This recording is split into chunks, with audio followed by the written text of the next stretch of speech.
Hey, what's going on, people? It's SGZ here from the SpartanGameZone, and in this video I'll be counting down the top 10 legendary weapons for Reflux the Beastmaster. Each of these guns have a great affinity with him and can be used to extreme effect. I'll be telling you what they do, who has an increased chance to drop them, and how you should use them to maximize their damage. Zane crossed off, Moze and Amara to go, so let me know in the comments who you want to see next. If you enjoyed the video, I'd appreciate it if you could drop a like, or hey, maybe even subscribe, and let's crack into it.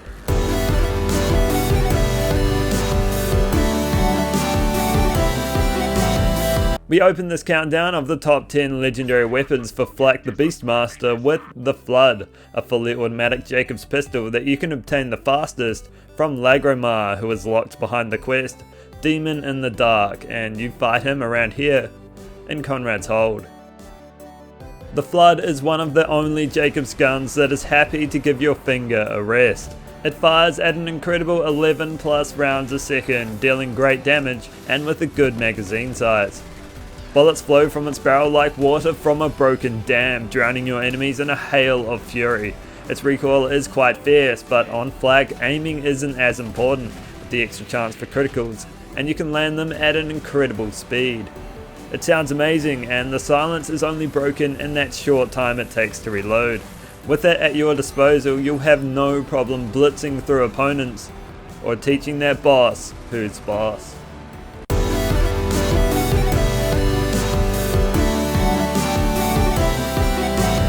Next up is the Reflux, a Hyperion shotgun that can only come in Corrosive. It's one of the Mayhem 6 Plus weapons that you can obtain pretty much only from Genevieve.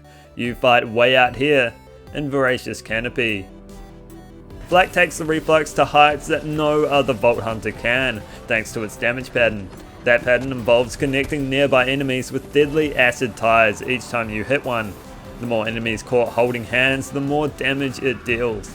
During fadeaway though, all of those chain links will count as criticals, not only amplifying their damage, but also resetting fadeaway pretty much straight after it's finished. With Leave No Trace and Head Count in combination with Megavore, you'll be in a practically endless loop of action skill activation and majorly extend the life of each magazine. This lends itself to the use of a redundant version, where you'll be able to deal its maximum damage.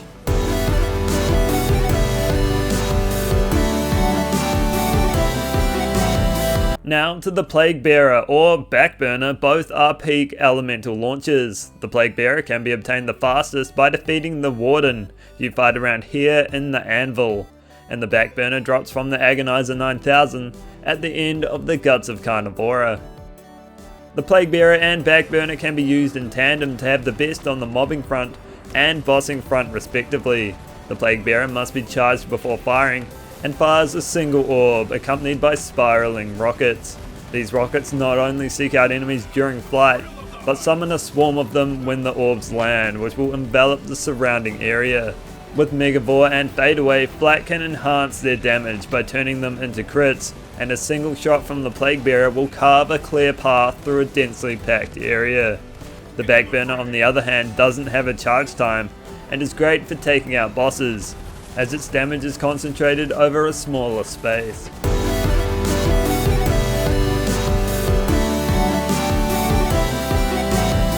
In 7th place is the Star Helix, probably my favourite assault rifle. It has an increased chance to drop from the Go-Go Power Troopers. You fight around here in Atlas HQ. It comes in all forms except for fire and corrosive, fires 3 pellets per shot, and consistently comes with 24 bullets in the mag. You can always rely on it to deal some heavy damage, with its multiple pellets to thank for that. Although they're spread quite wide on a linear plane and can't be grouped closer by aiming, each of the pellets deal great damage, and when every shot hits, the damage will be extreme. To reach its upper cap, you'll want to be close to your enemies to ensure every pellet hits. When they do, it'll shred through health bars like cheese through a cheese grater. It also takes out the cheddar too, and by that I mean bosses. It downs them incredibly quickly.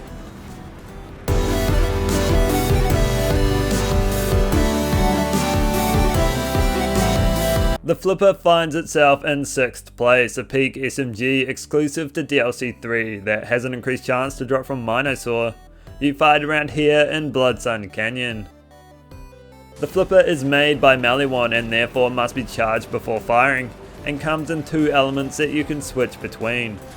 The Flipper is a gun that takes a little warming up. It starts off firing the single bullet and raises that to the divine number 9. On a flak spec'd into Megavore, that's 9 chances at a free critical, with just the 1 ammo spent. And while using fadeaway, your critical count will go through the roof. It is hampered a little by its charge time and the time it takes for the pellet count to max out. But when the full stream of elemental fury is soaring out of its barrel, no one would deny its raw power.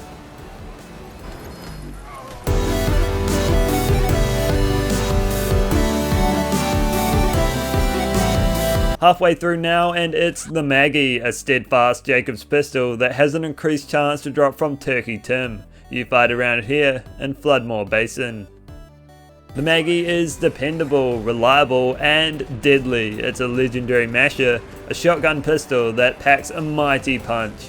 Its mag size is a lot larger than you would normally get with the purple mashers, sitting at 9, and its buckshot holds an extra pellet. It was buffed recently, putting it back as the prize of many Outlaws collections. Its damage is incredible, and definitely finds a home on flak.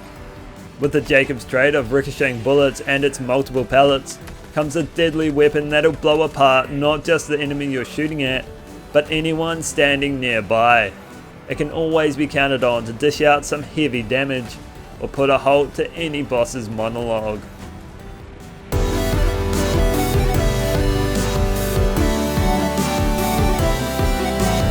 At number 4 is the Light Show, yet another peak weapon from DLC 3. This one has an increased chance to drop from Laserdactyl. You fight around here in the Obsidian Forest.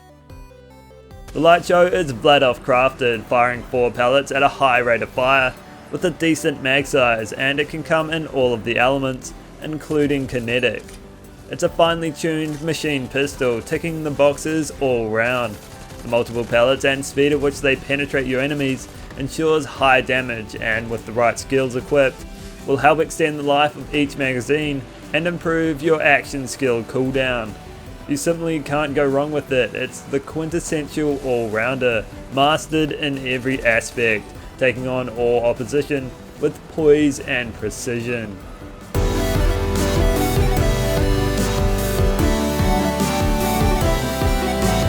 In 3rd place is the Skullmasher, a Jacob sniper rifle incredibly similar to the Maggie, which is exclusive to DLC 2 and can be obtained the quickest by defeating Esther after completing the Wee/Slash questline. The Skullmasher is the Maggie's big brother, Popper Sr. Like the Maggie, it was also the beneficiary of a heavy buff, but even more so. If you thought a shotgun pistol was cool, well, how about a shotgun sniper? A peak damaging Skullmasher will have half the magazine and almost half the amount of pellets at 5, but deal considerably more damage. It always had a hefty fire rate, but now it has the damage to go with it, so much so that often railing shots at max speed will do it a disservice, as one shot is plenty enough. On flak, where criticals come so easy, so does causing devastation. It's the king of one-shots with plenty more in it. Smashing skulls is just its pastime.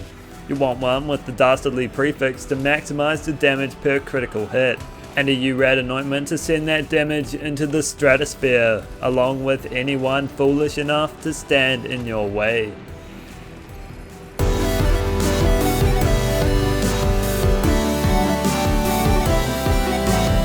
Coming in at 2nd place, it's the Hellwalker, a cooler than cool shotgun that has an increased chance to drop from Road Dog. You fight over here in the Splinterlands. The Hellwalker is the gun Jacob Sr. bestowed upon you on his deathbed, where he beckoned you over with a solitary finger and whispered in your ear. If it took more than one shot, you weren't using a Jacobs, but you already knew that. Each shot of the Hellwalker is packed with tracer rounds which deal incendiary damage. The damage is incredible, burning through your targets and crushing their will to live. The high pellet count sitting at 16 makes ricochets deadly as a single shot tears through a crowd. It always comes with the same stats, which means anointments is all you will hunt for, and URAD is a great one.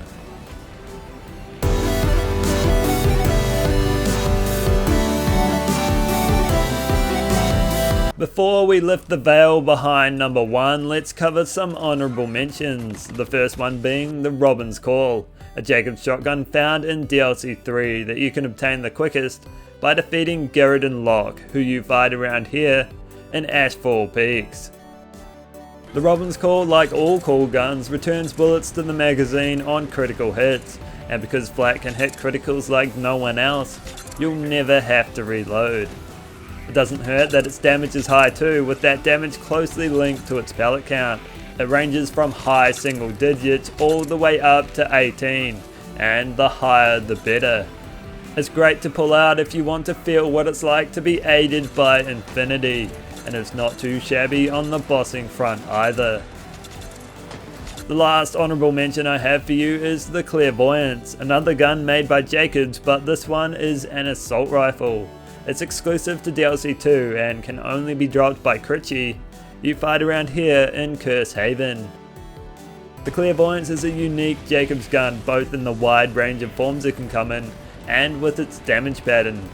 That damage pattern combines the traditional ricochet effect with stickies from Torg.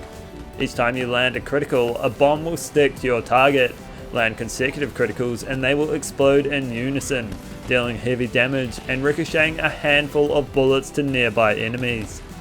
Other than a normal semi-automatic version, it can also come in fully automatic through the Gatlin prefix, or even multi-pelleted through the Masher prefix. The latter will deal the most damage out of the lot, and your enemies will certainly feel it.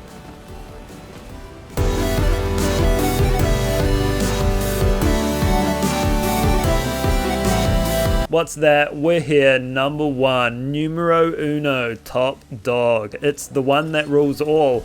The Monarch, an insane assault rifle that you can get in any element including non-elemental, and can be obtained the fastest by defeating Kilovolt. You fight around here in Letra City. The Monarch is quite unbelievable, especially on flak. It fires a huge amount of pellets at a rapid rate, and its damage can be doubled simply by pulling out its bipod. That will result in you moving at a snail's pace, but you'll bear the force of a mighty dragon. It comes in ×4 or ×8 variants, with ×8 just obliterating everything on a critical focused fadeaway build. In that setup you'll land criticals at an unbelievable rate, and demolish opponents in the blink of an eye. It's crazy, it's hard to fathom, but it does it. It does it with ease. So that's all for this video. I hope you enjoyed it and learned of the top 10 legendary weapons for flak, and feel free to check out the others too. If you did, consider dropping a like or subscribing, and I'll catch you in the next one.